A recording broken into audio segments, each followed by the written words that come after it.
ውሳነ መረፃ ቦርድ ኢትዮጵያ ማእከላይ ቤት ፍርዲ ፌደራል ተኣጊዱ ነቲ እግድ ብወገን ትግራይ ተቃውሞ ገጢምዎ። ጉድኣት ኩናት ትግራይ ንምሕካምን ዘለዎም ማሕበራዊ ፀገማት ንምፍታሕ ልዕሊ 11 ቢልዮን ብር ከም ዘድሊ ተረጋጊፁ። መበል 9 ዓመት ዝኽሪ ኩናት ወርሰግ ኣብ ወረዳ ቀይሕ ተኽሊ ፍሉይ ቦታ ወርሰግ ኣብ ዝበሃል ከባቢ ተዘኪሩ።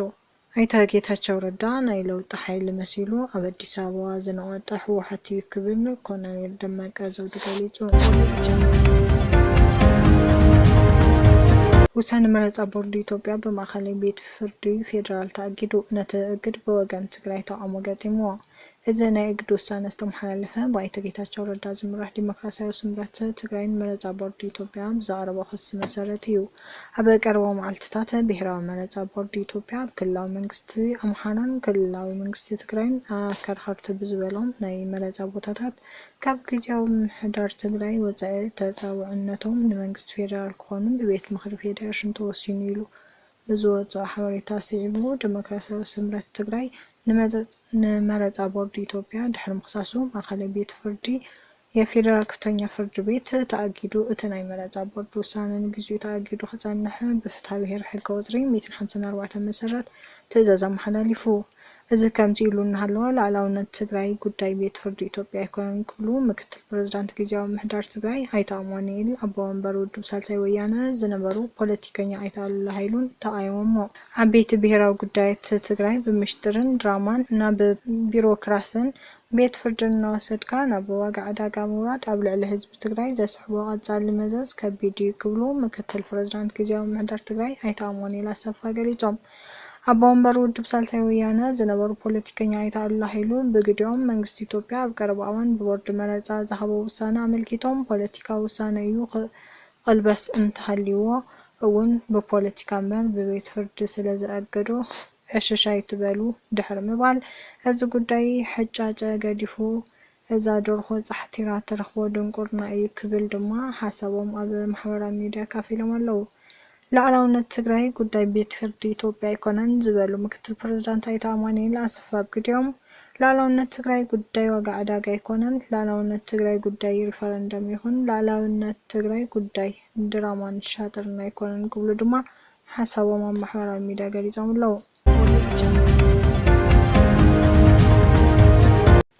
ጉድኣት ኩናት ትግራይ ንምሕካምን ዘለዎም ማሕበራዊ ፀገማት ንምፍታሕ ልዕሊ 11 ቢልዮን ብር ከም ዘድሊ ተረጋጊፁ። ኮሚሽን ሓርበኛታት ትግራይ ምስ ቢሮ ጉዳያት ኮሙኒኬሽን ቢሮ ፋይናንስን ምትእኽኻብ እቶትን ብሓባር ኣብ ዝሃቦ መግለፂ ኣብ ምሕካም ጉድኣት ቀዳምነት ተዋሂብዎ ዝስራሕ ዘሎ እዩ ኢሉ ምክትል ኮሚሽነር ሓርበኛታት ትግራይ ተጋዳላይ መሓሪ ሰፋ እቶም ዝሕከሙ ዘለዉ ውግኣት ተጋደልትን ብዘይካ እቶም ንሂወቶም ሓደጋ ዝኾነ መጉዳእቲ ዘለዎምን ንወፃኢ ዓዲ ዝለኣኹ ዘለዉ እቶም ዝተረፉ 900 ኣብ ውሽጢ ዓዲ ክሕከሙ እናሰርሐና ኢና ኢሉ። ክሳብ ሕዚ 103 ውግኣት ተጋደልቲ ኣብ ወፃኢ ዓዲ ክሕከሙ ይግበር ከም ዘሎ ሓቢሮም ሕዚ እውን ይቕፅል ከም ዘሎ ገሊፁ። ኣብዚ ጉዳይ ዘጋጥም ዘለዉ ፀገማት ዝበለዎም ንስርዓት ቁፅጥርን ክትትልን ክፍተት ነይሩ ኢሎም በብርኪ እቲ ጉድኣት ኣብ ውሽጢ ትግራይን አዲስ አበባን ክሕከሙ ይግበር ከም ዘሎ ኣብሪሆም። ኣብ አዲስ አበባ ንዝሕከሙ ናብ ወፃኢ ዓዲ ንዝኸዱ ጉድኣት ተጋደልቲ ኣብ አዲስ አበባ ተቐቢሉ ካብና ምን ዝተሓባበሮምን ዘንቀሳቕሶምን ትካል ናይ ኦፊስ ተኸፊቱ ይሰርሕ ከም ዘሎ ተዛሪቡ። ናብ ወፃኢ ዓዲ እናሰደድካ ንምሕካም ዘሎ ሕፅረት ፋይናንስ ሰብ ሞያ መስርሕን ካብ ህንዲ ብምምፃእ ግልጋሎት ክህብ ይስራሕ ከም ዘሎ ገሊፁ። እቶም ሰብ ሞያን መሳርሕታትን ካብ ወፃኢ ዓዲ ብምምታው 216 ውግኣት ተጋደልቲ ኣብ ውሽጢ ዓዲ ግልጋሎት ሕክምና ንምሃብ ኣብ ዝተገብረ ስራሕ 80 ሚልዮን ብር ካብቲ ኣብ ወፃኢ ዓዲ ክወፅእ ዝነበረ ፋይናንስ ከም ዝቐንስ ተዛሪቡ። እዚ ስራሕ ኮሚሽን ሓርበኛታት ምስ ICRCን ካልኦት ትካላት ብምትሕብባር የከናውን ከም ዘሎ ኣብሪሁ። ከም ኮሚሽን ኣብዚ ዓመት 2018 ዓ.ም ካብ ዘለውና ጉድኣት ተጋደልቲ ክሳብ ሕዚ ግልጋሎት ሕክምና ዘይረኸቡ ሲሶ ዝኾኑ ሙሉእ ሕክምና ክረኽቡ ምግባር እዩ ኢሎም። ከከም ብርኪ መጉዳእቲ ዝተሰርሐ መንበሪ ገዛ ክረኽቡ ንምግባር እውን ከም ትልሚ ተታሒዙ ከም ዘሎ ተዛሪቡ ነዚ ድማ ኩሉ ኣብ ውሽጥን ወፃእን ዓድን ዘሎ ትግራዋይ ብዝከኣሉ ክሕግዝ ፀዊዖም ጉድኣት ኩናት ትግራይ ንምሕካም ዘለዎም ማሕበራዊ ፀገማት ንምምላን ኣብ ዝሓለፈ ዓመታት ብዝተገበረ መፅናዕቲ ልዕሊ 11 ቢልዮን ብር ከም ዘድሊ ናብ ቦርድ ቀሪቡ ምንባሩ ድማ ተጋዳላይ መሓሪ ሰፋ ዘኻኺሮም። ኣባል ኮሚቴ ምትእኽኻብ ፋይናንስን እቶትን ናይቲ ሓዱሽ ገብረ መስቀል ብወገኖም 10.6 ቢልዮን ብር ክእከብ ትልሚ ተታሒዙ ከም ዘሎ ዘኻኺሮም።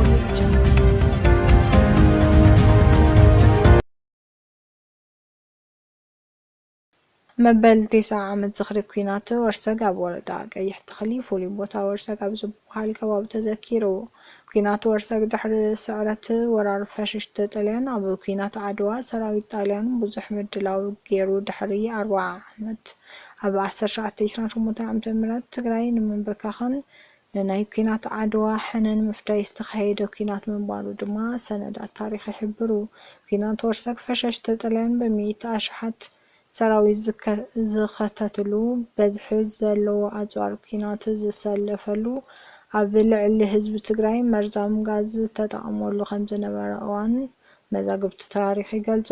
ኣብ ወርሰግ መቓብር ብኣሽሓት ዝቑጸሩ ወታደራት ጣልያን ከም ዝርከቡ እውን ይሕበር።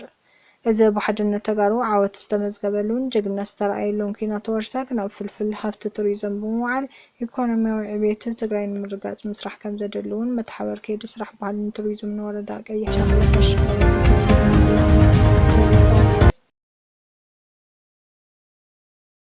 ኣይተ ጌታቸው ረዳ ናይ ለውጢ ሓይሊ መሲሉ ኣብ ኣዲስ ኣበባ ዝነወጠ ህወሓት ክብል ኮሎኔል ደመቀ ዘውዱ ገሊጹ። ንውሳነ ባይቶ ፌደሬሽን ሃገራዊ ቦርድ ምርጫን ታሪኻዊ ስጉምቲ ክብል ዝገለጸ ኮሎኔል ደመቀ ዘውዱ ነቲ ኣቦ መንበር ውድብ ዲሞክራስያዊ ስምረት ኣቶ ጌታቸው ረዳ እቲ ውሳነ ክእግድ ዘቕረቦ ክስ ነቒፉ። ኣይተ ጌታቸው ረዳ ንውሳነ ባይቶ ፌደሬሽን ሃገራዊ ቦርድ ምርጫን ምቃወሙ ስዒቡ ኮሎኔል ደመቀ ኣብ ዝሃቦ መግለጺ ኣይተ ጌታቸው ረዳ ናይ ለውጢ ሓይሊ መሲሉ ኣብ ኣዲስ ኣበባ ዝነወጠ ህወሓት ክብል ገሊጹ ኣሎ። ኣብ ትሕቲ ምምሕዳር ክልል ኣምሓራ ምክትል ዋና ኣመሓዳር ዞባታት ወልቃይትን ፀገዴን ሰቲት ሕመራን ኮይኑ ብዘገልግል ዘሎ ኮሎኔል ደመቀ ዘውዱ ዝምራሕ ኮሚቴ ምምላስ መንነት ናብ ቦርድ ምርጫን ባይቶ ፌደሬሽንን ኣብ ዘጻሕፎ ደብዳቤ እቲ ውሳነ ነቶም ንዓመታት ፖለቲካዊ ምስሎም ዝተንፈጎም ዜጋታት ብልጭታ ዲሞክራሲ ዘምጽእ ታሪኻዊ ስጉምቲ ምዃኑ ገሊጹ። እቲ ኮሚቴ ብተወሳኺ እቲ ውሳነ ነቲ ከይተፈትሐ ዝጸንሐ ዝበሎ ጉዳይ መንነት ኣብ ምፍታሕ ከም ሓደ ስጉም ንቕድሚት ከም ዝቖጸሮ ኣመልኪቱ። ጊዜያዊ ምምሕዳር ትግራይ ህወሓት ሓይሊ ሰላም ትግራይን ብዙሓት ተቃወምቲ ውድባት ትግራይና ግና እቲ ብዛዕባ እቶም ኣብ መንጎ ክልል ኣምሓራን ትግራይን ክሰሓሓቡ ዝጸንሑ ተባሂሎም ዝተዘርዘሩ ከባቢታት ኣብ ሻውዓይ ሓፈሻዊ ምርጫ ኢትዮጵያ ተፀዋዕነቶም ካብ ትግራይ ወፃኢ ኣብ ትሕቲ ፌደራል ንክኸውን ዝተመሓላለፈ ውሳነ ንሕጊ መንግስትን ስምምዕ ፕሪቶርያን ጥሕስ ነቲ ፌደሬሽን ነቲ ዞባን እውን ኣብ ሓደጋ ዘእቱ ምዃኑ ብምግላጽ ከም ተቃውሞ ይፍለጥ። ልዕሊ 600 ሰባት ንማእኸላይ ባሕሪ ክሰግሩ ኣብ ዝፈተኑሉ እዋን ከም ዝሞቱ ሕብራት ሃገራት ሓቢሩ። ካብ ምጅማር 2026 ኣትሒዙ ናብ ኣውሮፓ ክሰግሩ ዝፈተኑ ብውሕዲ 606 ሰባት ኣብ ማእኸላይ ባሕሪ ከም ዝሞቱ ወይ ደሃይም ከም ዝጠፍኡ ኣህጉራዊ ትካል ስደተኛታት ብሶኒ 23 ለካቲት ዝዘርግሖ ፀብፃብ ኣመላኺቱ። እዚ ኣብ ቀደሞት ሰሙናት ናይዚ ዓመት ጥራይ ዝተመዝገበ ቁፅሪ ሞት ካብቲ ካብ 2014 ጀሚሩ ዝተመዝገበ ዝለዓለ ምዃኑ እቲ ትካል ይሕብር። ዝኸበርኩም ተኸታተልቲ ቃርፋ ሚድያ ዜናታትና ነዚ